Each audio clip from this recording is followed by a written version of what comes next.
রহমতুল্লাহি বারাকাতুহু। আসসালামু রাহমাতুল্লাহি ওয়া বারাকাতুহু। জি বলেন। জি, নিউ ইয়র্কের থেকে বলতেছি শেখ। আচ্ছা বলেন। জি জি। কোয়েশ্চেনটা হচ্ছে,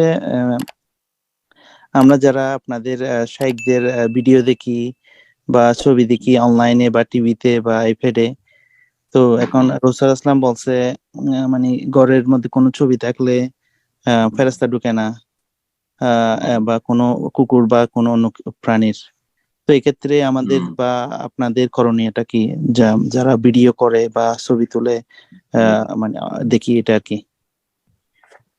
এই কোয়েশ্চেন। যেই ছবির কথা নবী সাল্লাল্লাহু আলাইহি ওয়াসাল্লাম বলেছেন যে আসাদুন নাস আযাবান ইয়াউমাল কিয়ামাত আল মুসাউবিরুন, সবচেয়ে কঠিন শাস্তি হবে ছবি অঙ্কনকারীদের, হ্যাঁ, কিয়ামতের দিনে। তারপরে হাদিস যে লা তাদখুলুল মালাইকাতু বাইতান ফিহি কালবুন আও সূরা, সেই বাড়িতে রহমতের ফেরেশতা প্রবেশ করে যে বাড়িতে কুকুর অথবা ছবি রয়েছে। এই ছবি কোন ছবি? এই ছবি এর ব্যাখ্যায় বিভিন্ন মত রয়েছে।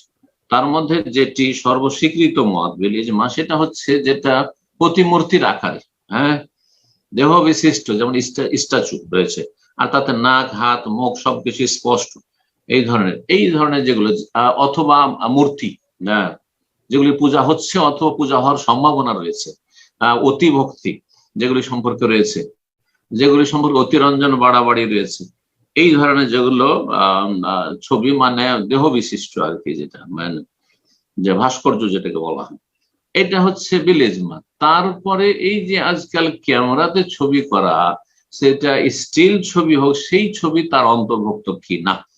শেখ হাসান রাহমাতুল্লাহ বলছেন না, এই যে ক্যামেরাতে করেছেন এটা ছবি নয়, হাতে অঙ্কন করে যদি কেউ ছবি করে, আর সেটা ভাস্কর্য নাও হয়, হাতে অঙ্কন করে করে একসময় করতো, সেই ছবিটা হারাম। কিন্তু এই ছবি নয় যেটা ক্যামেরাতে করলেন, এটা আর তার সেটাকে ধারণ করলেন, তো স্থির হয়ে গেল, সেটা স্টিল পিকচার হয়ে গেল, তো এটাও নাই। তাহলে এটা জায়েজ, জি এটা জায়েজ। এই জন্য পত্র পত্রিকা, আরব দেশের পত্র পত্রিকাতে শেখ ইবনে বাজ, ইবনে উসাইমিন, তাদের যখন পত্র পত্রিকার যুগ ছিল, তারপর সোশ্যাল মিডিয়াতে আসছে, কোনো অসুবিধা নেই, কোনো অসুবিধা নেই, জায়েজ রয়েছে। আর তারপরও সেটা কোথাও ঝুলিয়ে রাখা ঘরের মধ্যে, আর সেখানে যদি অতিরঞ্জন বাড়াবাড়ি অতি ভক্তির আশঙ্কা থাকে, তাহলে এটা জায়েজ নয়, এটা করা উচিত। কিন্তু যেটা মোতাহাররিক, সূরাত মোতাহাররাক, এই যে ভিডিওতে যে নড়াচড়া করেছে, এটা হচ্ছে কার মতো? আকস, এটাকে বলা হয়, আরবিতে বলা হয় আকস, মানে প্রতিছবি। আপনি আয়নার সামনে, বা আমি যখন আয়নার সামনে দাঁড়াচ্ছি, কিন্তু আয়নাতে কিন্তু আমার ওখানে ছবি ভাসছে ওইদিকে, কিন্তু এই ছবি কি হারাম? যদি এই ছবি হারাম হইতো, তাহলে আয়না দেখা হারাম হয়ে যেত, আয়না দেখা তাহলে হারাম হয়ে যেত, কেউ বলবেন না এই কথা।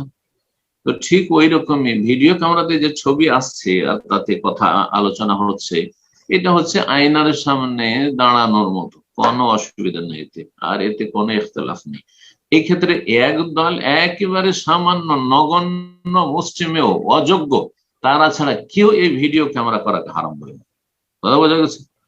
তো আশা করি বিষয়টি ক্লিয়ার হয়েছে। বারাকাল্লাহু ফিকুম। জি, তারপরে সেখানে এই ক্ষেত্রে যে ভিডিও হচ্ছে, সেই ক্ষেত্রে দেখতে হবে যে সেখানে এই ভিডিওতে যে আলোচনা রেকর্ড করা হচ্ছে, সেটার দ্বারা উপকার হচ্ছে মানুষ দিনের ক্ষেত্রে, পারিবারিক ক্ষেত্রে, সামাজিক ক্ষেত্রে, সমাজ গঠনের ক্ষেত্রে, গঠনমূলক কাজের ক্ষেত্রে উপকৃত হচ্ছে না ক্ষতিগ্রস্ত হচ্ছে। যদি ক্ষতিগ্রস্ত হয়, তখন ক্ষতিগ্রস্ত হওয়ার কারণে নাজায়েজ। যেমন কোথাও ধরেন বিয়ে শাদীর ভিডিও ক্যামেরা, যেখানে মহিলা পুরুষ একাকার, তাহলে হারাম, কারণ সেটা নোংরামি অশ্লীলতা। যেখানে গান বাজনা হচ্ছে আর ভিডিও ক্যামেরা হচ্ছে, তাহলে হারাম, কারণ গান বাজনা হারাম, জি, আর তাতে অশ্লীল গান রয়েছে আর মিউজিক রয়েছে, সেই জন্য হারাম। কিন্তু দিনের আলোচনা যদি হয়, তো শুধু জায়েজ নয়, বরং এটি সওয়াব, এটি হচ্ছে গুরুত্বপূর্ণ একটি দাওয়াতি সোর্স, মাধ্যম।